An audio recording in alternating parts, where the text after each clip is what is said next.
Hello and welcome back to Easter Road and the build-up show here on Hibs TV as we look ahead to today's 3 p.m. kickoff between two sides desperate to put last weekend's Scottish Cup exits behind them.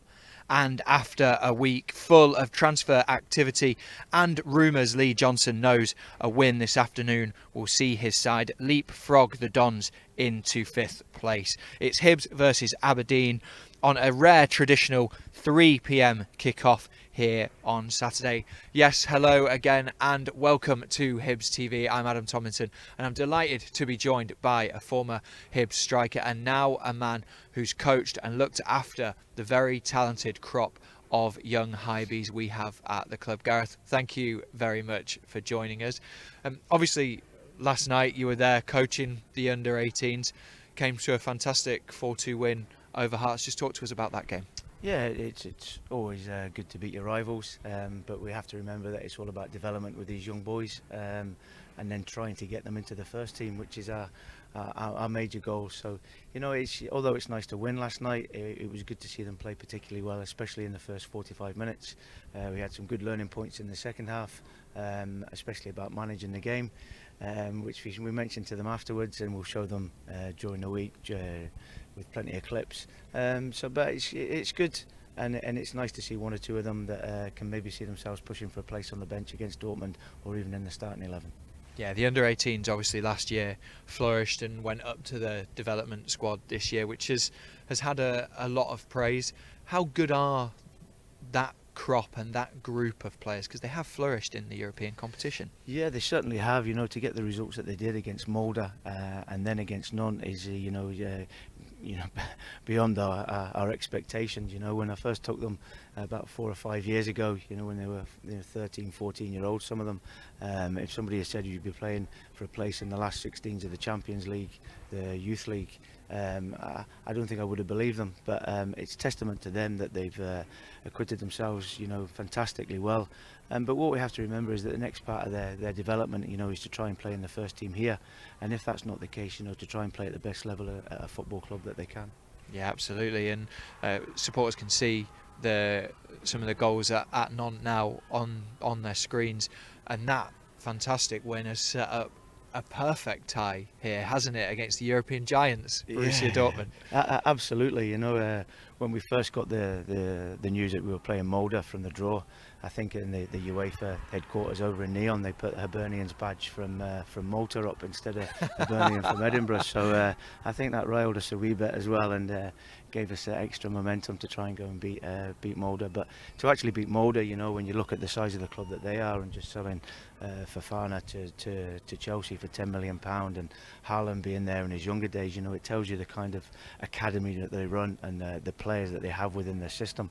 So no, it was very good to beat them, and especially with the performance that we had here at Easter Road, and you know, the fans got right behind us that came along, which was great for the young players. And again with the Nantes game, you know, even them, you know, they had so many French internationals, youth internationals in their squad.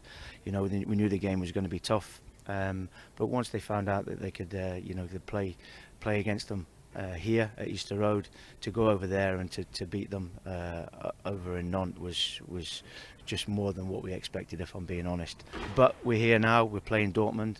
Obviously their resources are a lot greater than what we have here for our academy. You know, when you think that the striker, a Dutch lad called Rijkoff, I think they bought him from Ajax for €5 million, just gives you an idea of the kind of talent that they have.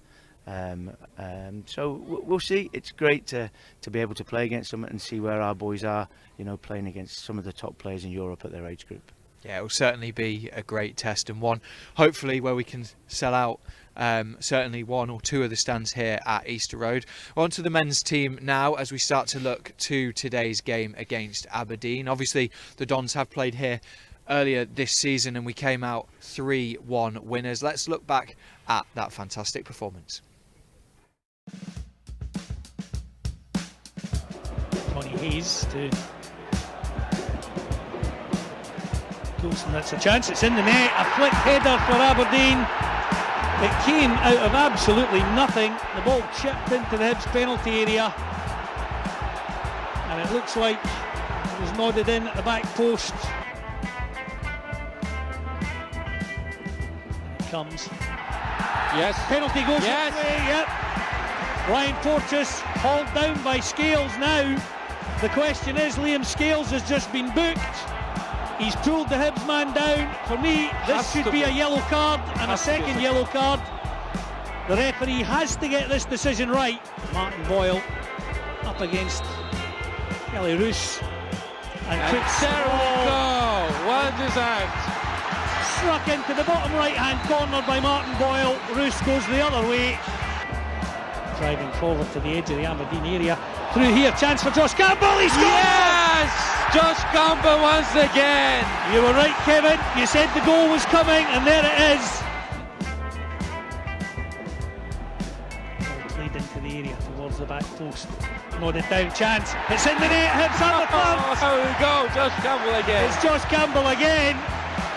The ball nodded down at the back post, and an easy task for Josh Campbell to prod it beyond Kelly Roos. They get Hibs 3, Aberdeen 1. I think we have to change his position from the midfielder to striker, that's for sure. Well, he certainly knows where the goals are, Josh Campbell.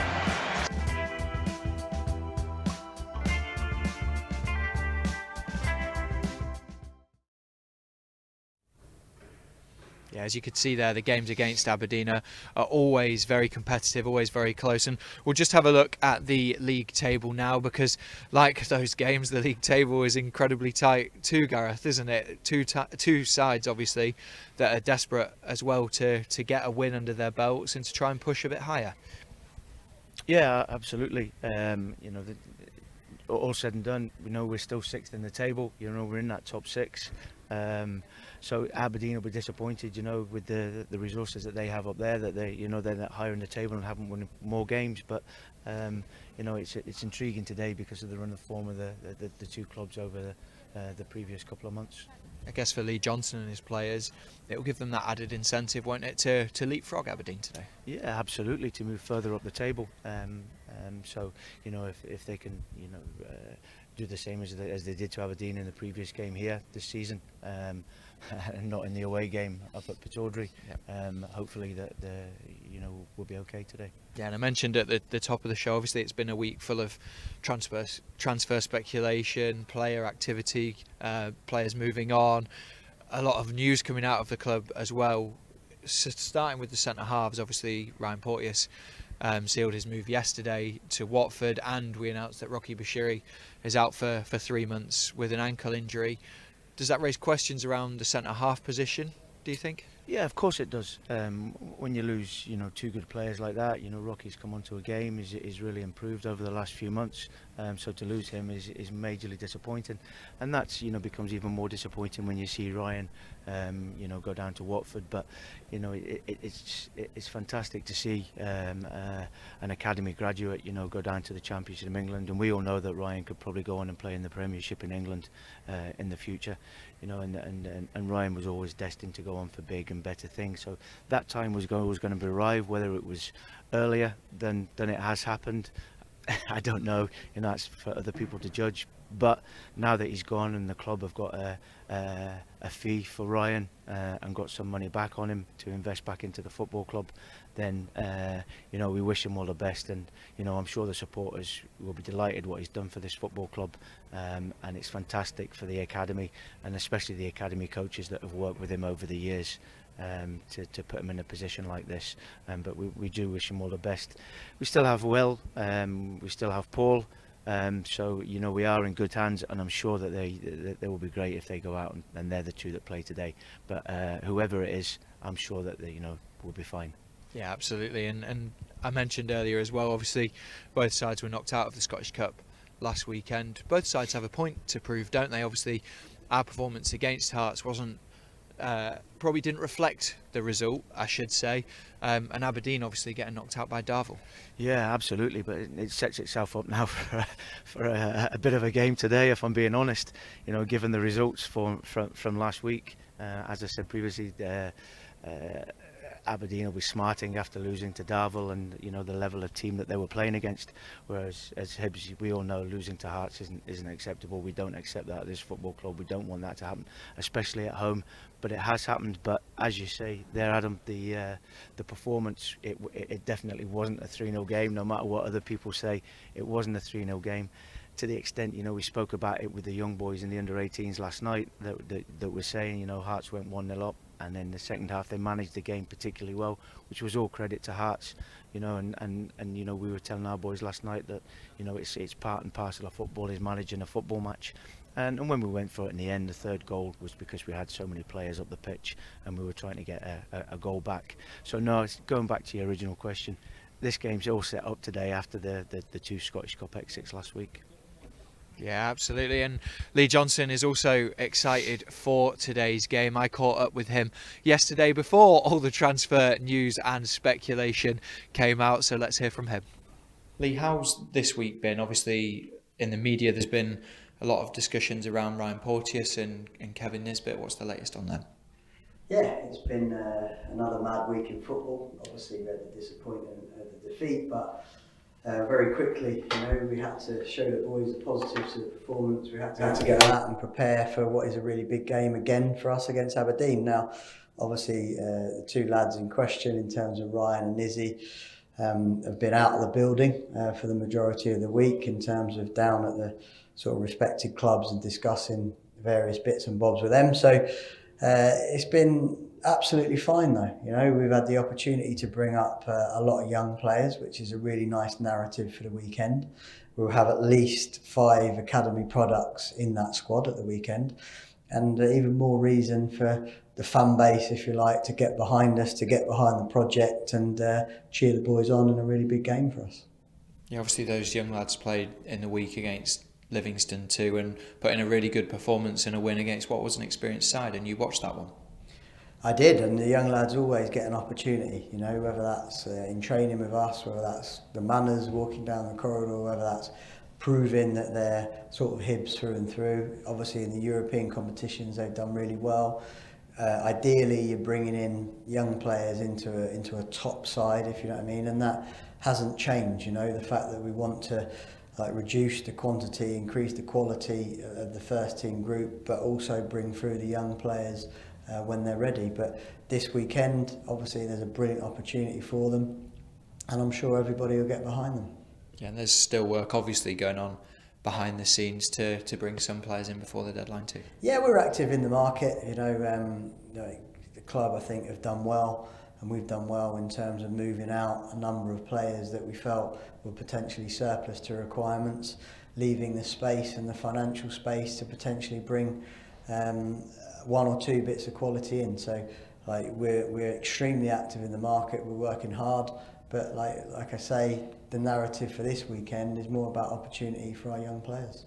Absolutely. Let's talk about this weekend then. And Aberdeen obviously come into this one off the back of a defeat to Darvel.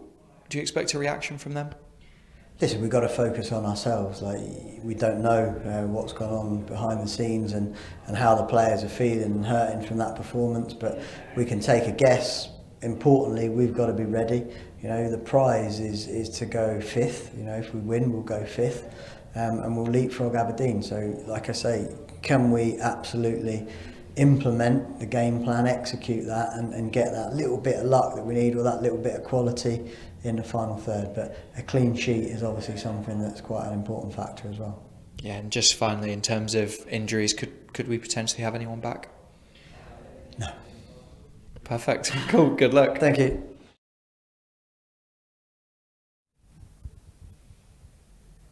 Well, we heard from Lee Johnson just then, and he discussed Kevin Nisbet. Obviously, his move to Millwall fell through. Kevin had a change of heart, so we're unsure whether he will be involved in the squad today or not. But one thing is for certain that Lee said in that interview, Gareth, was that 5 or 6 of the talented young players that you've coached regularly could be involved today. Yeah, it's great news.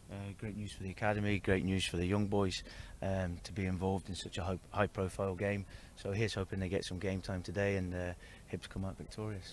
Absolutely. Obviously, Ethan Laidlaw was on the bench against Hearts, so he had his kind of first taste of being in and around the first team squad on a match day. Josh O'Connor obviously made his debut against Aberdeen last season. I could go on and on. Murray Johnson, obviously in and around it now, as almost our number 2 goalkeeper after Ryan Schofield left. All great experiences for these young lads. Yeah, and to get so many young boys, getting first team activity, out of one group is really, really pleasing. But the next step for them now is to go and cement a place on the bench or cement a place in the team, which is probably the hardest bit of the development. Getting over that final hurdle after years of being in the academy and then jumping into men's football. So the manager has said there's going to be 5 or 6 involved today. Whether that's from the bench or not, we have to wait and see. But it's good to see. There was four or five of them that made their debuts last year. I know Josh O'Connor played away at Aberdeen and came on as a sub when Sean Maloney was the manager, and then the last game of the season against St Johnstone when David was in charge. The likes of Robbie Hamilton, Oscar McIntyre, Jacob Blaney, Murray Aitken, made their debuts on that day. So they have had a taste of it, and once you've had a bite of that peach, you want another one. Yeah, absolutely. I'm sure they'll all be chomping at the bit to get minutes today. We're just going to head quickly now to a break, but make sure you stay with us because afterwards we'll be hearing from Joe Newell and our new man, Jimmy Jeggo. We'll see you shortly.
Shop without online trackers following your every step. Get NordVPN now and avoid online trackers. NordVPN. Cybersecurity built for every day.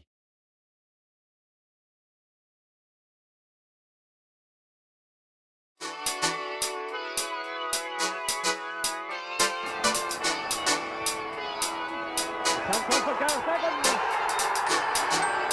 superb ball by Hibernian. Fine play, and a terrific finish.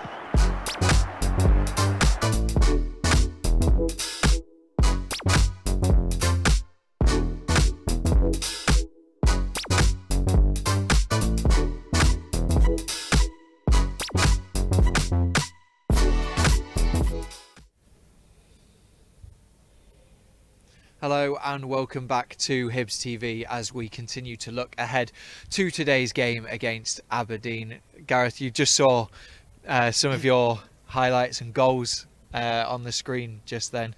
How much does that bring back your playing days? And I bet obviously the Skull Cup win is a fond memory for you. Yeah, fantastic to see that there, and playing for Hibs was a privilege. I came up very young. I think I was only 21-year-old when I came up from Rotherham. Scored on my debut here at Easter Road in front of the cowshed at the bottom goal there, and I can remember it like it was yesterday. Some fantastic memories playing for the club. Even though the club went through a bit of a tough time, in 89, 90, but it was so good and pleasing to see it come out from the doldrums. But my time here playing has been absolutely fantastic. I think I've spent a third of my life here now, either as a coach or as a player. And this is a club that's dear to my heart, and one that was a privilege to play for and to work for. Yeah, you can see that in the job that you do day to day as well. And on to modern day and today's game. We spoke to Joe Newell ahead of this one. He's obviously returned from suspension that kept him out against Hearts, and he is absolutely raring to go. Joe, Aberdeen up next in the cinch Premiership. How have preparations been going ahead of that one? Yeah, it's been a good week. It's a massive game. We know how big it is. Both sides obviously desperate for the win, and preparations have been good.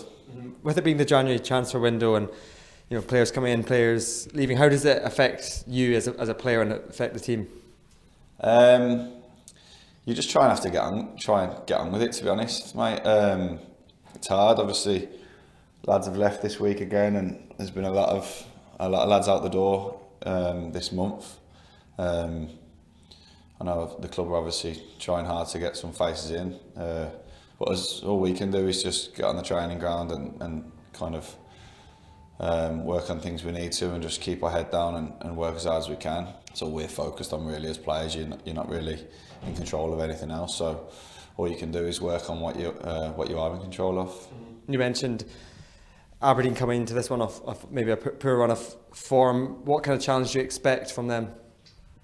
Well, we know they're a good side. That obviously the bad result in the cup that was highlighted. Sorry, but we know they're still a good side. We know they've got good quality throughout.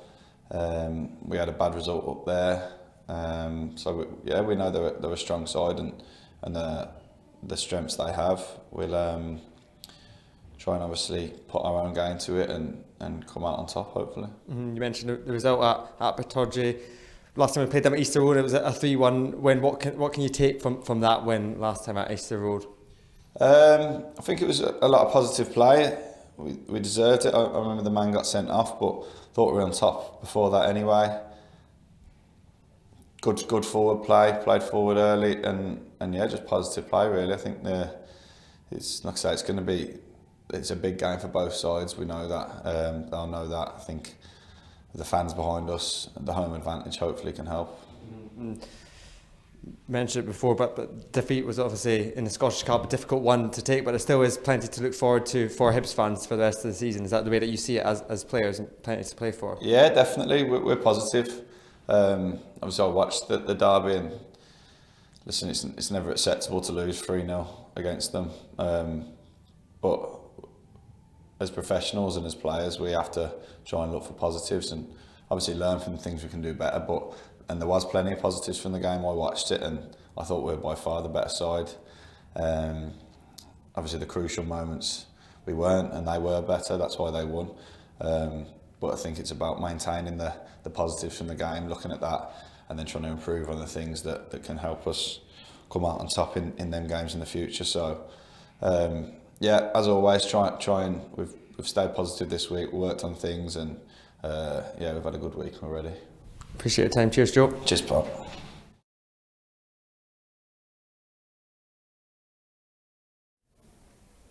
Yeah, we heard from Joe Newell just then, and he'll be looking to forge a partnership with our new signing, Jimmy Jeggo. Obviously, Jimmy made his debut for Hearts, against Hearts, I should say, last weekend, and those two will be looking to create a formidable partnership in the middle. After the derby had all kind of calmed down, I caught up with him just about joining the club. Yeah, look, it obviously all happened really quickly. Look, it's really very exciting, and it was something as soon as I heard of the interest, it was something I really wanted to do. You know, as we sort of moved along, there was mention about the game at the weekend, and you know, it was something straight away. I was like, look, if we can get it done for that, brilliant. So yeah, it was a mad sort of 48 hours getting over here, getting everything done, signed, and then sort of training once and straight into the team. But as I said, I'm really happy to be here. You know, the weekend, although the result wasn't what we wanted, was a really good taste of this club and how big it is. And yeah, it's something that I'm really looking forward to being part of. Yeah, what was your debut like? Obviously, like you say, it wasn't the result we wanted, but the atmosphere inside Easter Road, the fans, that must have really whet your appetite for what you could achieve here. Yeah, massively, mate. I absolutely loved it. Again, apart from the result, it's never like nice losing any game, but especially a derby. But in terms of just the atmosphere, the build up to the game, and look, obviously, I know Hibs is a massive club, but when you walk out and sort of you feel the stadium, you feel the atmosphere, you feel the passion, you really realise how big a club it is. And as I said, I just, you know, after that game, I just can't wait to get stuck in. I can't wait to have more moments like that, and you know, hopefully positive ones, and sort of achieve things here. Yeah, you obviously had one training session before. How many of the teammates' names did you know? Yeah, no, it was all right. The boys were really good, to be fair. They're really good. Sort of everyone helped me settle in quickly, and sometimes that's sort of the best way in terms of getting to know the boys. The best way of doing it is just sort of getting thrown in the deep end, and yeah, obviously you have an idea of the team, and you know, I'd watched games before I came, so I knew sort of different players and what their characteristics were. But yeah, it was obviously a very sort of short turnaround, and yeah. You've played in numerous different top flights and Australia, obviously, as well. Do you think it might take a little bit of time to adapt here, or because you've played in so many leagues, do you think it might be quite a smooth process? Look, hopefully it's really quick. I certainly didn't feel on the weekend that, you know, this is something massively different that's going to take a bit of time to. Of course, I think when you move leagues, there's always differences. Even when you move teams, there's always differences in terms of style of play, the players you got around you. So there's always that little period where you have to get used to things. But yeah, look, I'm just excited to get into the games, and obviously, you know, there's another big one this weekend. So yeah, it's just about making sure every day at training that I'm settling in quicker and quicker and getting used to things and working hard so that we can sort of start moving in a really good direction.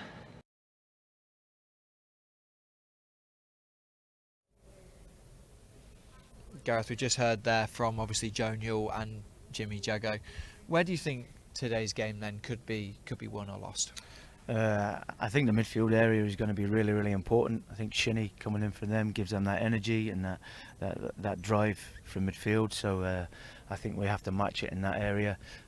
Duke and Mavoski obviously are the two players that have done particularly well for them. So, you know, Duke, when he's running with the ball, and especially in the penalty area, it can be dangerous. So I think both boxes is probably going to be the most important thing today. But Shinnie's drive from the midfield will be important for Aberdeen, so we need to match that. Yeah, absolutely. Well, Gareth, that is all we've got time for. Good luck for the Dortmund game, and thank you at home to everyone that's watched. You'll be able to watch the game if you are abroad, an international subscriber to Hibs TV, and hear from our commentary team. If you are in the UK, then of course you can listen to the audio commentary from today's match. Let's hope for 3 points, and thank you very much for watching.